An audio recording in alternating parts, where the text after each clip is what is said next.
Tervist, head inimesed üle pika aja. Noh, jõulud tulevad, häid saabuvaid jõulupühi, päike paistab, ilm on soe, keegi jooksis ümber poe, aga mitte sellest ma ei tahtnud rääkida.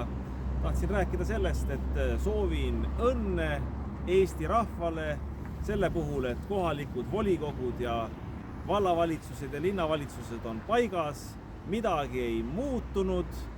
Esimesed otsused olid kohe, et linnapeade, vallavanemate ja volikogu liikmete palgad tõusid, ametnike palgad samuti, tippametnike väiksemad kindlasti ei saanud midagi.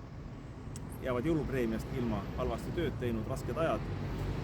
Mis veel muutus, nii nagu plaan B ja mina korduvalt rõhutasin, ei taha küll seda eraldi välja tuua, aga näed, peab ikka tooma, muidu unustatakse ära.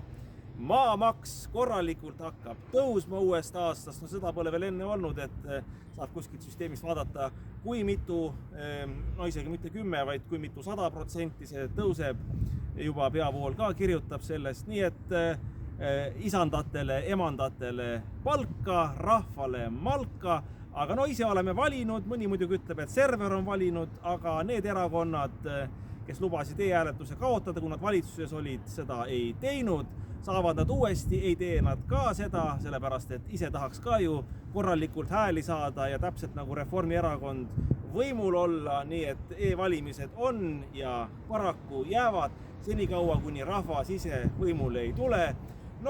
Ega siis midagi, häid saabuvaid pühi, plaan B ei ole pildis, vähemalt kuni mitte järgmiste valimisteni, seal on ikka need samad Reformierakond ja Isamaa, keda teie olete valinud ja keda server on valinud ja on Reformierakond ja sotsid ja Keskerakond ka ja veel midagi.